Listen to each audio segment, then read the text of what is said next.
പരമപവിത്രമതാമീ മണ്ണിൽ ഭാരതാംബയെ പൂജിക്കാൻ പുണ്യവാഹിനി സേജനമേൽക്കും പൂങ്കാവനങ്ങളുണ്ടിവിടെ, പൂങ്കാവനങ്ങളുണ്ടിവിടെ.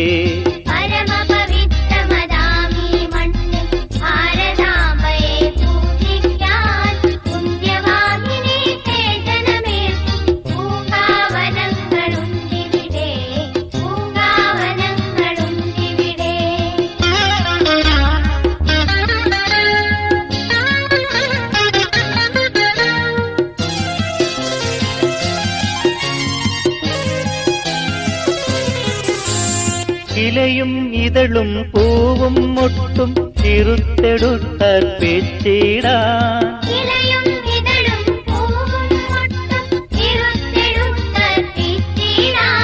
തലകുമ്പിട്ടു തരും പൂങ്കൊമ്പുകൾ തഴച്ചു വളരുന്നുണ്ടിവിടെ. അടിമുടി സേവനവാസന വിതറി അമ്മയ്ക്കർപ്പിച്ചിടാനായി പല നിറമെങ്കിലും ഒറ്റ മനസ്സായി വിടർന്നിടുന്നു മുകുളങ്ങൾ.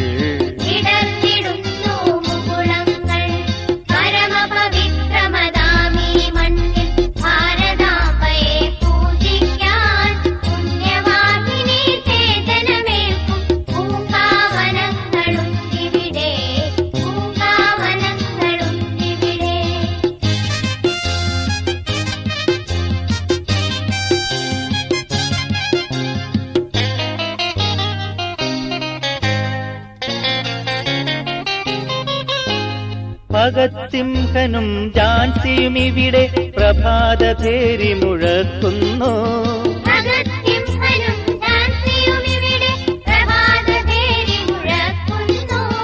ശ്രീനാരായണൻ അരവിന്ദന്മാർ ഇവിടെ കോവിൽ തുറക്കുന്നു.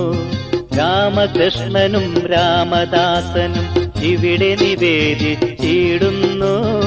ഇവിടെ വിവേകാനന്ദ സ്വാമികൾ ബലിഹവ്യം തൂവിടുന്നു.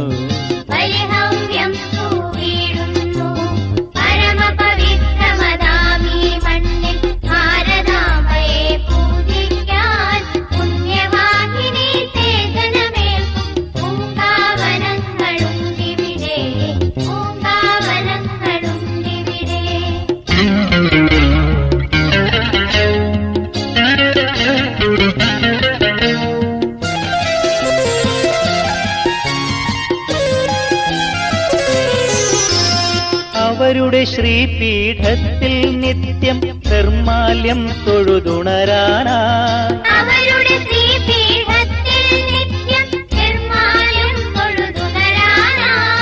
ഇവിടെ തളിരിടുമൊരൊറ്റ മൊട്ടും പാടിക്കൊഴിഞ്ഞു വീഴില്ല.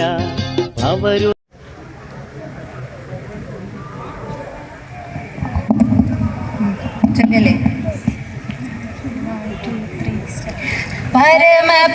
പരമപവിത്രമതാമീ മണ്ണിൽ ഭാരതാംബയെ പൂജിക്കാൻ പുണ്യവാഹിനി സേജനമേക്കും പൂങ്കാവനങ്ങളുണ്ടിവിടെ, പൂങ്കാവനങ്ങളുണ്ടിവിടെ.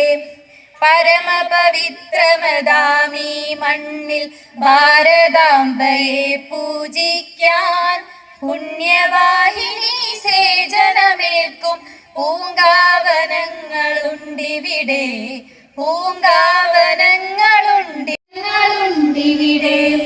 ഭഗത് സിംഹനും ഝാൻസിയുമിവിടെ പ്രഭാതഭേരി മുഴക്കുന്നു. ശ്രീനാരായണൻ അരവിന്ദന്മാർ ഇവിടെ കോവിൽ തുറക്കുന്നു, ഇവിടെ കോവിൽ തുറക്കുന്നു.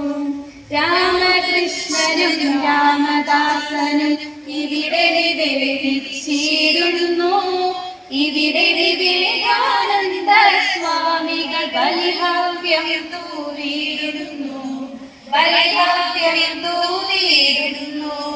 പരമപവിത്രമതാമീ മണ്ണിൽ ഭാരതാംബയെ പൂജിക്കാൻ പുണ്യവാഹിനി സേജനമേൽക്കും പൂങ്കാവനങ്ങളുണ്ടിവിടെ, പൂങ്കാവനങ്ങളുണ്ടിവിടെ.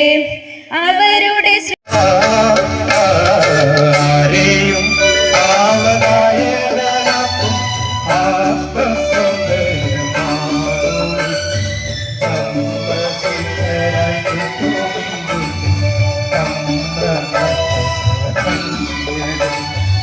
ആരെയും ഭാവനായകനാക്കും ആത്മസൗന്ദര്യമാകും.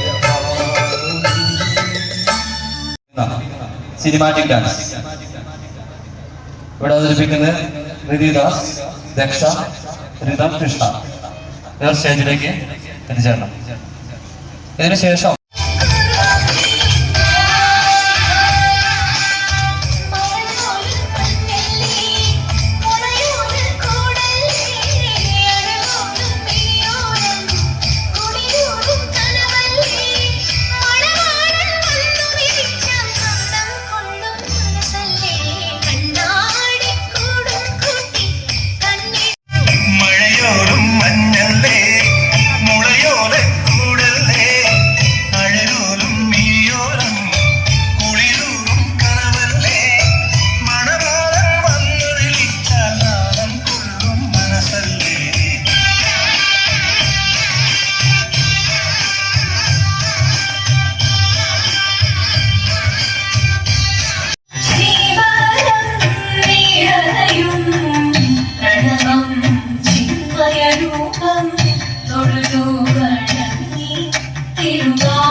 ണമെന്ന് നിർദ്ദേശിക്കുന്നു.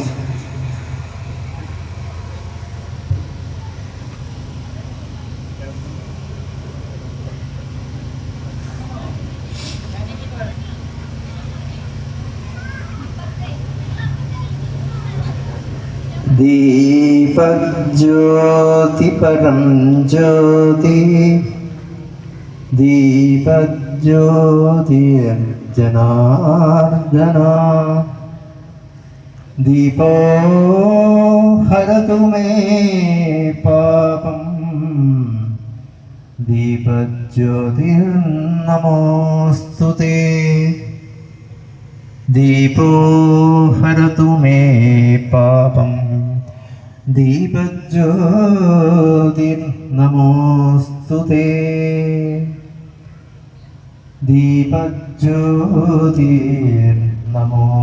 ദീപജ്യോതിർനമോസ്തുതേ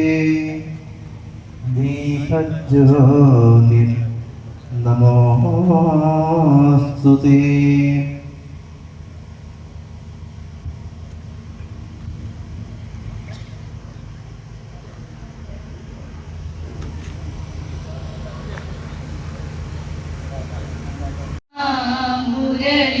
മുരളീധാരാ മനസ്സിനിറയ്ക്കുക കണ്ണാ ഗോകുലമണിയും മണിയും നീയേ ഗോ. നമസ്തേ. ഈ സുന്ദരമായ സായാഹ്നത്തിൽ ചത്തല്ലൂര് ഈ സരസ്വതി ക്ഷേത്രത്തിന് മുമ്പിൽ ഒത്തുകൂടിയ എല്ലാവർക്കും, വേദിയിലും സദസ്സിലുമുള്ള മുഴുവൻ പേർക്കും എൻ്റെ സാദര നമസ്കാരം.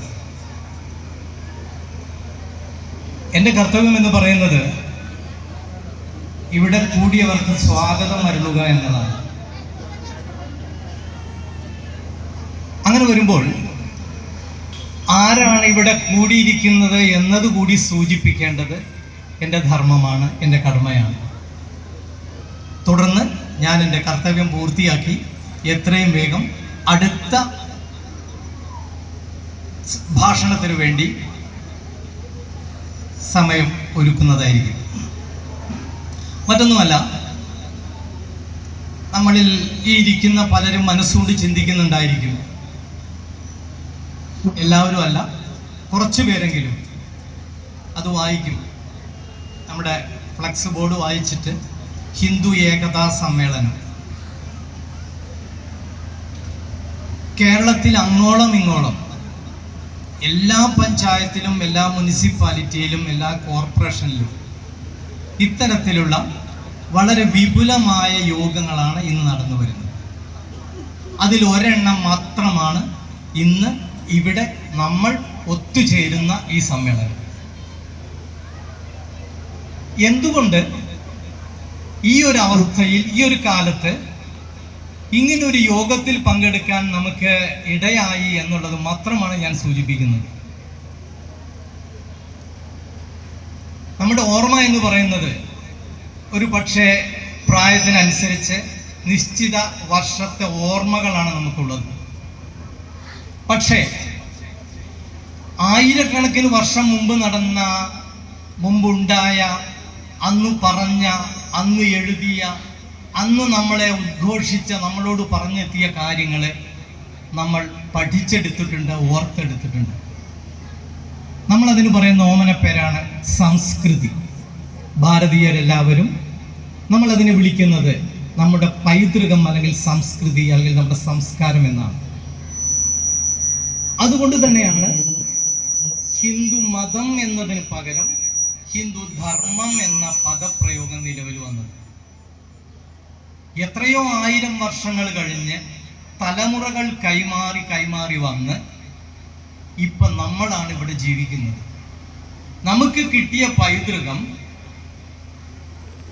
നമ്മൾ എങ്ങനെ കൈകാര്യം ചെയ്തു, നമ്മൾ എങ്ങനെ ആഘോഷിച്ചു, ആ സംസ്കൃതിയെ നമ്മൾ എങ്ങനെ നോക്കിക്കണ്ടു, അതിനെ എങ്ങനെ നമ്മൾ പരിപോഷിപ്പിച്ചു, അതിനെ എങ്ങനെ കേടുകൂടാതെ മെച്ചപ്പെടുത്തി അടുത്ത തലമുറയ്ക്ക് നാം കൈമാറി, ഈ ചോദ്യങ്ങളുടെ ഉത്തരമാണ് നമ്മളെ ഇവിടെ കൊണ്ടെത്തിച്ചത്. ഞാൻ കൃത്യമായി പറയുകയാണെങ്കിൽ സ്വാതന്ത്ര്യത്തിന് മുമ്പും അതിന് ശേഷവുമുള്ള ഭാരതത്തിൽ എങ്ങനെയാണ് സാമൂഹ്യ ജീവിതം നടന്നു വന്നത്, അതില് നമ്മുടെ സംസ്കാരത്തിൽ ഊന്നി നിന്നുകൊണ്ടുള്ള ജീവിതത്തിന് എന്ത് അവസ്ഥാവിശേഷമാണ് ഉണ്ടായിട്ടുള്ളത്, നമ്മുടെ സംസ്കാരം എങ്ങനെയെല്ലാം വേട്ടയാടില്ല, നമ്മൾ എന്താണോ പഠിപ്പിച്ചത് അതാണ് നമ്മൾ പഠിച്ചത്, അതാണ് നമ്മൾ ഓർക്കുന്നത്, അതാണ് നമ്മൾ മറ്റുള്ള അടുത്ത തലമുറയ്ക്ക് കൈമാറുന്നത്. അവിടെ അജന്ത എല്ലോറ ഗുഹകളിലെ ഓരോരോ സ്തൂപവും ആനയാവട്ടെ, ബുദ്ധന്റെ രൂപമാവട്ടെ, എന്തൊന്നാവട്ടെ, ഒരു തരത്തിൽ ഒന്നിനും പൂർണ്ണ രൂപമില്ലായിരുന്നു, നശിപ്പിക്കപ്പെട്ടിരുന്നു. ഒന്നുകിൽ കൊമ്പ്, അല്ലെങ്കിൽ ചെവി, അല്ലെങ്കിൽ അതിന്റെ തുമ്പിക്കൈ, എന്തോ ആവട്ടെ, പൂർണ്ണമായും നശിപ്പിക്കപ്പെട്ട ഒരു അജന്ത എല്ലോറ ഗുഹകളിലേക്കാണ് എനിക്ക് ചെല്ലാൻ കഴിഞ്ഞത്. എൻ്റെ കൂടെയുള്ളൊരു സുഹൃത്ത് പറഞ്ഞു, ശ്രദ്ധിക്കണം, എൻ്റെ കൂടെയുള്ളൊരു സുഹൃത്ത് പറഞ്ഞു, അദ്ദേഹം ഹിന്ദു ധർമ്മത്തിൽപ്പെട്ട ആളല്ല. അദ്ദേഹം പറഞ്ഞു, തോളിൽ കൈയിട്ടുകൊണ്ട് പറയാണ്, ഞങ്ങളുടെ പൂർവികർ എന്തുമാത്രം ധിക്കാരമാണ് ചെയ്തത് എന്ന് ഇപ്പോഴാണ് മനസ്സിലാവുന്നത് എന്ന് അദ്ദേഹം ഞങ്ങളോട് പറയുകയുണ്ടായി. ഇത് പറയാനുള്ള തൻ്റെ ഇടം അദ്ദേഹത്തിന് ഉണ്ടായത് ആ കാഴ്ച നേരിൽ കണ്ടപ്പോഴാണ്. അന്ന് അദ്ദേഹത്തിന് 45 വയസ്സാണ്. ഞാൻ പറയാൻ കാരണം, നമ്മുടെ സംസ്കൃതി നേരിട്ട് കണ്ടും കേട്ടും അനുഭവിക്കുമ്പോഴാണ് നമുക്ക് എന്തുമാത്രം അപകടത്തിലാണ് നമ്മൾ നിൽക്കുന്നത് എന്ന് ബോധ്യപ്പെടുന്നത്. അത്തരം ചിന്തകളാണ് ഞാൻ ഉൾപ്പെടെ, നിങ്ങൾ ഉൾപ്പെടെ ഓരോരുത്തരെയും വീണ്ടും ചിന്തിപ്പിക്കുകയും ഇത്തരത്തിലുള്ള ഏകതാ സമ്മേളനങ്ങൾ, അത്തരത്തിലുള്ള ചിന്തകൾ, പ്രവൃത്തികളിൽ നമ്മുടെ ഉത്തരവാദിത്തം എന്താണ്, കോൺട്രിബ്യൂഷൻ എന്താണ് എന്ന് നമ്മളെ വീണ്ടും വീണ്ടും ചിന്തിപ്പിക്കുന്നത്. ഇതര മതസ്ഥർ, അത് ഇസ്ലാം മതമാവട്ടെ, ക്രിസ്ത്യൻ മതമാകട്ടെ, അല്ലെങ്കിൽ മറ്റ് ഏത് മതമാകട്ടെ, അവർക്ക് ഭാരതത്തിൽ കിട്ടുന്ന സ്വാതന്ത്ര്യവും അത് എന്തുമാത്രം സൗകര്യപ്രദമായി അവർ ഉപയോഗിക്കുന്നു എന്നുള്ളതും നമ്മൾ കാണേണ്ടതാണ്. ഞാൻ ദീർഘിപ്പിക്കുന്നില്ല. ഏതാണ്ട് 2 വർഷം മുമ്പ് ജമ്മു കാശ്മീരിൽ ശ്രീനഗറിൽ ഒരു വെടിവെപ്പുണ്ടായി. എത്ര പേര് മരിച്ചു എന്ന് എന്നേക്കാൾ നിങ്ങൾക്ക് അറിയാം. കാരണം ഞാൻ സംസാരിക്കുന്നത് എന്നേക്കാൾ ബോധ്യമുള്ള ഒരാളാണ് എന്ന ബോധ്യം എനിക്കുണ്ട്. അതുകൊണ്ട് പറയുകയാണ്, 26 or 27 പേര് അവിടെ വെടിവെപ്പിൽ മരണപ്പെട്ടു എന്നല്ല, കൊല്ലപ്പെട്ടു. ആ ഒരു അന്തരീക്ഷം നമ്മളൊന്ന് വായിച്ചെടുക്കേണ്ടതാണ്. അവരെ പരിശോധിച്ചു, അവരോടൊരു ചോദ്യം ചോദിച്ചു. ഒരു കലിമ എന്ന് പറയുന്ന ഇസ്ലാം മതപ്രകാരം ഉള്ള ഏറ്റവും ലഘുമായ ഒരു ശ്ലോകം ചെല്ലാൻ പറഞ്ഞു. ചെല്ലാൻ പറ്റാത്തവരെ ഹൈന്ദവ ധർമ്മത്തിന്റെ പ്രതിനിധികളാണെന്ന് ബോധ്യപ്പെട്ടപ്പോൾ വെടിവെച്ചു പോന്നു. എൻ്റെ മനസ്സിൽ വന്ന മറ്റൊരു ചോദ്യം കൂടെ സൂചിപ്പിച്ച് ഞാൻ എൻ്റെ കർത്തവ്യത്തിലേക്ക് കടക്കാം. മറിച്ച് അവിടെ കൂടിയവരോട് നമ്മുടെ ഹിന്ദു ധർമ്മത്തിൽപ്പെട്ട ഏതെങ്കിലും ഒരു ശ്ലോകം ചൊല്ലാൻ പറഞ്ഞിരുന്നു എങ്കിലത്തെ അവസ്ഥ എന്തായിരിക്കും? ഞാൻ പറയുന്നു, ഞാൻ വിശ്വസിക്കുന്നു, അപ്പോഴും മരണപ്പെടുന്നത് ഹിന്ദു നാമധാരികളായിരിക്കും. കാരണം അത്രമാത്രം ബോധ്യവും നമ്മുടെ സംസ്കാരത്തെ കുറിച്ച് അഭിമാനവും ഉള്ള ഒരു ജനത ഇനിയും ഇവിടെ വളർന്നു വരേണ്ടിയിരിക്കുന്നു എന്നാണ് എനിക്ക് സൂചിപ്പിക്കാനുള്ളത്. അത്തരത്തിലുള്ള ഒരു ക്രൈസിസിലാണ് നമ്മൾ എത്തിയിട്ടുള്ളത്. വരുന്ന തലമുറയ്ക്ക് കൊടുക്കേണ്ടുന്ന വിദ്യാഭ്യാസം, ബോധ്യങ്ങൾ, ദേശസ്നേഹം, ദേശം ഇന്ന് എത്തി നിൽക്കുന്ന അപകടാവസ്ഥ, ഏറ്റവും കൂടുതൽ സമാധാനം എന്ന് പറഞ്ഞ് കൊച്ചു കുഞ്ഞുങ്ങളെ വരെ പഠിപ്പിച്ചു വളർത്തി വലുതാകുന്ന ഒരു മതത്തിന്റെ ഇപ്പോഴത്തെ ഈ കഴിഞ്ഞ 10 ദിവസത്തെ ലോകത്തിന്റെ അവസ്ഥ, ആ മതം ഇടപെടുന്ന അവസ്ഥ,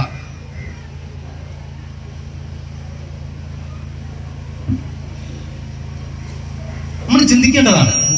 അപ്പോ നമ്മൾ എത്രമാത്രം മിസ്ലീഡ് ചെയ്യപ്പെട്ടിരിക്കുന്നു, തെറ്റിദ്ധരിപ്പിക്കപ്പെട്ടിരിക്കുന്നു, നമ്മൾ അടുത്ത തലമുറയെ എത്രമാത്രം തെറ്റിദ്ധരിപ്പിക്കുന്നു. ഇവിടെ പറയുന്ന ഒരു ഒറ്റ വാക്കാണ് സെക്കുലറിസത്തെ എങ്ങനെ സ്യൂഡോ സെക്കുലറിസം എന്നാക്കി മാറ്റിയിട്ടുണ്ട്. തെറ്റിദ്ധരിപ്പിക്കുന്ന ഒരു അവസ്ഥയിൽ നമ്മൾ അടുത്ത തലമുറ, നമ്മുടെ വീട്ടിൽ ഓരോ കുഞ്ഞും ദേശത്തെ മനസ്സിൽ കണ്ട്, നമ്മുടെ ഭാവിയെ മനസ്സിൽ കണ്ട് കൃത്യമായി പഠനം തുടങ്ങണം എന്നതാണ് ഇതിന്റെ സത്യം. ഇതിനൊരു കൂട്ടായ്മ ആവശ്യമാണ്.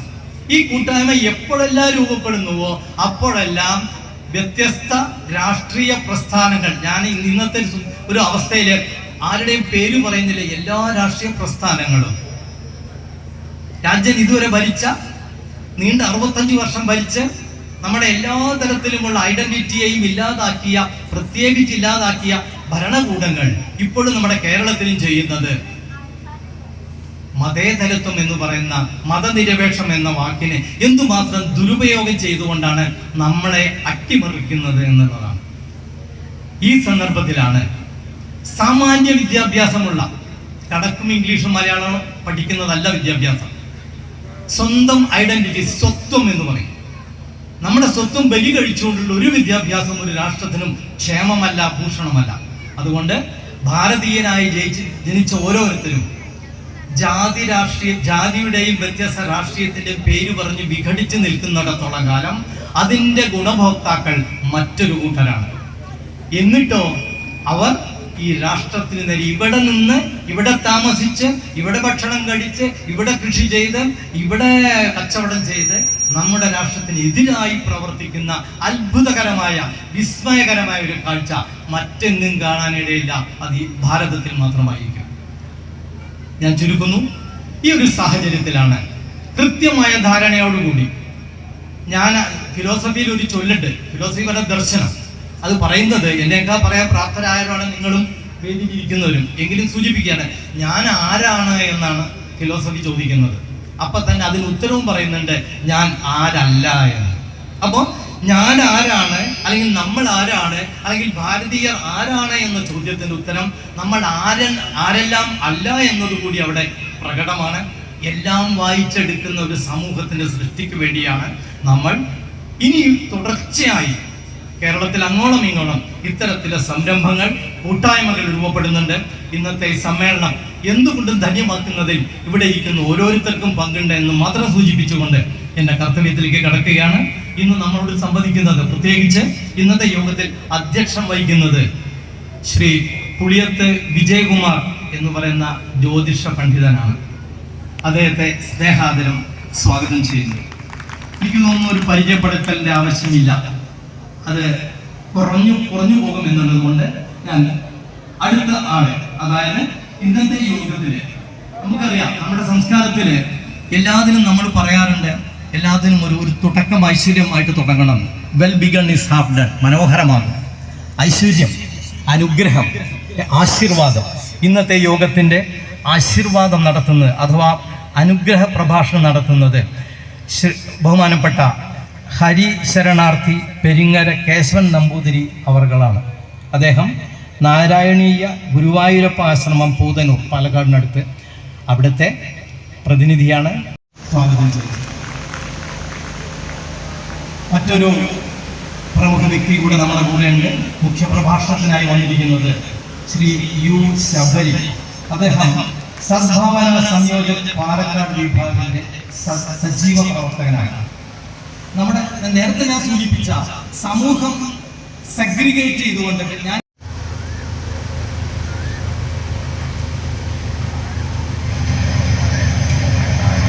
ശ്രീ യു ശബരി അവർ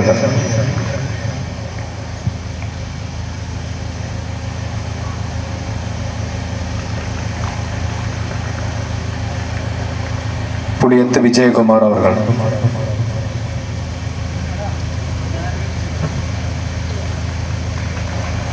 ഡോക്ടർ ടി എസ് രാമചന്ദ്രൻ അവർ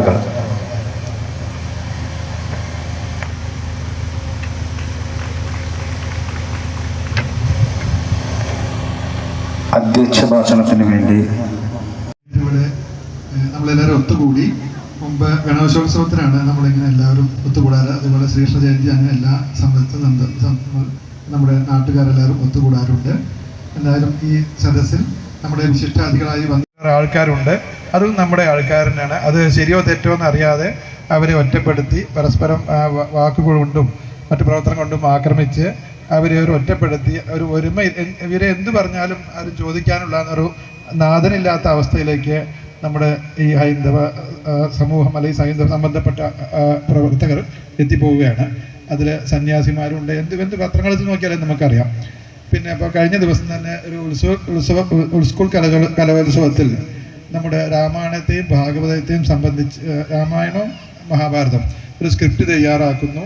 അതൊരു 12 മുതൽ 15 വയസ്സ് വരെയുള്ള കുട്ടികളാണ് അതിൽ സ്റ്റേജിൽ ഒരു 5 മിനിറ്റ് കഥ അവതരിപ്പിച്ച് അതിലൊരു രാമായണം മഹാഭാരതത്തിലൊക്കെ സ്ത്രീകളെ ബഹുമാനിക്കാതെ സ്ത്രീകളെ വീട്ടിലത്തെ സമൂഹത്തിൽ ഒറ്റപ്പെടുത്തുന്ന ഒരു സന്ദേശം അതിലുണ്ട്. അതാണ് രാമായണം അല്ലെങ്കിൽ അതാണ് മഹാഭാരതം എന്ന് പറഞ്ഞ് ഒരു സ്ക്രിപ്റ്റ് അവതരിപ്പിച്ചു. കുട്ടികളത് സ്റ്റേജിൽ അവതരിപ്പിച്ചു. അതിന് കൈയടിക്കാൻ ആൾക്കാരുണ്ടായി. അതിൻ്റെ അവസാനത്തെ ഭാഗത്ത് മഹാഭാരതം രാമായണം പിന്നെ കുറച്ച് നീഷ്ട വാക്കുകൾ ഉപയോഗിച്ച് അതിൽ കുറച്ച് നമ്മൾ മലയാളത്തിൽ പറയാത്ത ഭാഷ ഉപയോഗിച്ചിട്ടാണ് ആ വീഡിയോ, അത് എനിക്കിവിടെ പറയാൻ പറ്റില്ല, അങ്ങനത്തെ വാക്ക് ഉപയോഗിച്ചിട്ടാണ് ചടങ്ങ് 10 മിനിറ്റ് ഉണ്ടായിട്ടുള്ളൂ കേവലം. അതിന് കൈയടിക്കാൻ അവർ ആൾക്കാരുണ്ടായി എന്നതാണ്. അത് അഭിനയിച്ചത് നമ്മുടെ ഹൈന്ദവ സമൂഹത്തിലെ കുട്ടികളാണ്. അത് പ്രത്യേകിച്ച് പെൺകുട്ടികളാണ്. അപ്പോൾ അതൊക്കെ കാണുമ്പോഴാണ് നമുക്ക് ഇങ്ങനെ ഇത്രയും നമ്മുടെ സംസ്കാരവും നമ്മുടെ പൈതൃകമൊക്കെ അധപ്പതിപ്പിക്കാൻ നമ്മൾ തന്നെ അതിനൊരു വേഷം കെട്ടി പ്രവർത്തിക്കുക എന്നത് ഈ കേരളത്തിൽ മാത്രമേ കാണുന്നുള്ളൂ. മറ്റു സംസ്ഥാനങ്ങളിലൊക്കെ പോയി കഴിഞ്ഞാൽ വടക്കൻ സംസ്ഥാനങ്ങളൊക്കെ പോയാലും അവർ ചില ആത്മീയ കാര്യങ്ങളിലൊക്കെ അവർ എല്ലാം ഒന്നായിട്ട് നിൽക്കുള്ളൂ. എത്ര ജാതി അവർ താഴ്ന്ന ജാതി സമുദായക്കാരുണ്ടെങ്കിലും വലിയ സമുദായക്കാരുണ്ടെങ്കിലും ആ വിഷയങ്ങളെല്ലാം അവർ ഒന്നാണ്. എന്നാൽ കേരളത്തിൽ അങ്ങനെ ഇല്ല എന്നാണ് യാഥാർത്ഥ്യം. എന്ത് വിഷയം എടുത്താലും അതെ. ഇപ്പോൾ കഴിഞ്ഞ വർഷം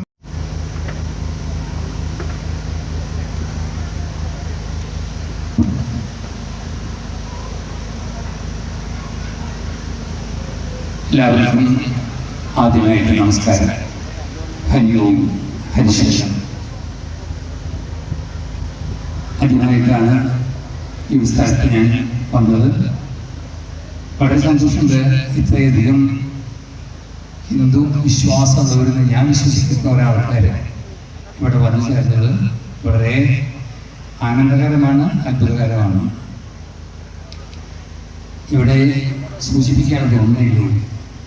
നമ്മൾ കൈ ചൂണ്ടുമ്പോൾ വേറെ ആളെ കുറ്റം പറയുമ്പോൾ ഒരു വിരൽ മാത്രം അങ്ങോട്ട് പോകുന്നു, 3 വിരൽ നമ്മുടെ നേരെ നിൽക്കുന്നു എന്ന് വെച്ചാൽ പ്രശ്നം കിടക്കുന്നത് മറ്റ് മതക്കാരിലല്ല, പ്രശ്നം കിടക്കുന്നത് നമ്മുടെ ഇടയിൽ തന്നെയാണ്. സ്വാമി ചിന്യാഞ്ചി പറഞ്ഞ പോലെ ഭാരതത്തിൽ ഹിന്ദുക്കളായിരുന്നവരും മാത്രമേ ഉള്ളൂ, വേറാരും ഉണ്ടായിരുന്നില്ല. ഹിന്ദുക്കളായിരുന്നവരും. അദ്ദേഹം പറഞ്ഞു, എൻ്റെ മിഷൻ ഹിന്ദുക്കളെ ഹിന്ദുക്കളാക്കുക എന്നുള്ളതാണ്. രസമാണത്. ഇന്ന് ഏറ്റവും കൂടുതൽ അഹിന്ദുക്കളുള്ളത് ഹിന്ദുക്കളുടെ തന്നെയാണ്. മറ്റു മതങ്ങളിലല്ല. ശരിക്കും ആലോചിച്ച് നോക്കിക്കോളൂ, നിരീശ്വരവാദം അല്ലെങ്കിൽ നമ്മുടെ സംസ്കാരത്തിനോട് വിരോധിക്കുന്നത് മറ്റു മതക്കാരെക്കാൾ കൂടുതൽ ഹിന്ദുക്കളാണ്. അതുകൊണ്ട് അദ്ദേഹത്തിൻ്റെ വാക്കുകൾ ഞാൻ വീണ്ടും പറയുകയാണ്, ഹിന്ദുക്കളെ ഹിന്ദുക്കളാക്കണം നമ്മൾ ആദ്യം, എന്നിട്ട് മതി മറ്റുള്ളവരെ കുറ്റം പറയാനായിട്ട്. അപ്പം അതിൻ്റെ കുറവാണ് നമ്മുടെ സമൂഹത്തിൽ കാണുന്നത്. ഇന്ന് ഏറ്റവും കൂടുതൽ വിവാഹമോചനങ്ങളും കുടുംബ വഴക്കുകളും ഇതൊക്കെ നടന്നുകൊണ്ടിരിക്കുന്നത്, ഏറ്റവും കൂടുതൽ മദ്യപാനത്തിലേക്ക് പോകുന്നതൊക്കെ തന്നെ നമ്മുടെ ആൾക്കാരാണ്. എന്തു പറ്റി നമുക്കെന്നുള്ളത് സ്വയം ചിന്തിക്കേണ്ട സമയം അതിക്രമിച്ചു. ഹിന്ദു ഏകതാ സമ്മേളനം പണ്ടേ വേണ്ടതായിരുന്നു ശരിക്കും പറഞ്ഞു കഴിഞ്ഞാൽ. കാരണം എന്താ വെച്ചാൽ ഐകമത്യ സൂക്തം, സംവാദ സൂക്തം എന്നുള്ളതായ വേദത്തിൽ പറഞ്ഞിട്ടുണ്ട് വളരെ ഭംഗിയായിട്ട്. സംഗച്ഛത്വം സമ്മതത്വം സംമോഹനാം ജാനതാം ദൈവാഭാഗം യഥാപൂർവേ സഞ്ജാനാനാം ഉപാസതേ. വളരെ പ്രധാനപ്പെട്ട മന്ത്രമാണത്. സാധാരണ കുടുംബത്തിൽ ഐക്യമുണ്ടാവാനും സമൂഹത്തിൽ ഐക്യമുണ്ടാവാനും നമ്മുടെ രാജ്യത്തിൽ ഐക്യമുണ്ടാവാനും ഉപയോഗിക്കുന്ന ഒരു വലിയ മന്ത്രമാണിത്. എന്താ പറയണതെന്ന് ചോദിച്ചു കഴിഞ്ഞാൽ, നിങ്ങൾ പരസ്പരം വൈരം പരിത്യജിച്ച് ഒരുമിച്ച് സമ്മേളിക്കണം. അപ്രകാരം സമ്മേളിച്ചാൽ മാത്രം പോരാ, സൗഹൃദത്തോടു കൂടിയിട്ട് ഇടപഴകുകയും വേണം. അതുമാത്രമല്ല, നമ്മുടെ ഓരോരുത്തരുടെയും മനസ്സ് സകല വിരോധങ്ങളും കളഞ്ഞ് ഏകവിധമായിട്ടുള്ളതായ ചിന്തകളുണ്ടാവണം. നമ്മൾ ഉദ്ധരിക്കപ്പെടണം, സ്വയം ഉദ്ധരിക്കപ്പെടണം. നമ്മളിൽ മാറ്റം നമ്മൾ കൊണ്ടുവരണം.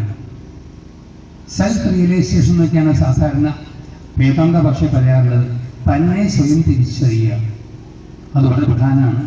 ഇവിടെ തന്നെ പറഞ്ഞു പഞ്ചായത്ത് എന്ന് പറഞ്ഞാൽ സ്നേഹം, സൗഹൃദം, ധർമ്മം, സത്യം, ഈശ്വര വിചാരം, ഈ 5 കാര്യങ്ങളെ കൊണ്ട് നടന്നു കഴിഞ്ഞാൽ അത് പഞ്ചായത്താവും. ഈ 5 ഇല്ല അപ്പോൾ വാസ്തവത്തിൽ. അതുകൊണ്ട് മനസ്സിലുള്ളതായ വിരോധങ്ങളൊക്കെ കളഞ്ഞ് നമ്മൾ എന്ത് ചെയ്യണം? ഏകമായ ചിന്ത. ഇതിലേറ്റവും പ്രധാന വിഷയം ഞാൻ ധരിച്ചത് എന്താണെന്ന് വെച്ചാൽ, ആത്മീയതയുടെ ആധാരമായിട്ടായിരിക്കണം ഭൗതിക ജീവിതം കൊണ്ടു നടക്കേണ്ടത്. എന്ന് വെച്ചാൽ ഈശ്വരനെ മറന്ന് ജീവിക്കരുത്. മറ്റാരെ മറന്നാൽ, ഞങ്ങളൊക്കെ ഈ വേഷം കിട്ടുമ്പോൾ തന്നെ ശ്രീ ഗുരുവായൂരപ്പനെ ആധാരമാക്കിക്കൊണ്ടാണ്, ആശ്രയിച്ചുകൊണ്ടാണ് ഓരോ പ്രവൃത്തികളും നമ്മൾ ചെയ്തുകൊണ്ടിരിക്കുന്നത്. നമ്മളെ പരാജയപ്പെടുത്തില്ല ഭഗവാൻ.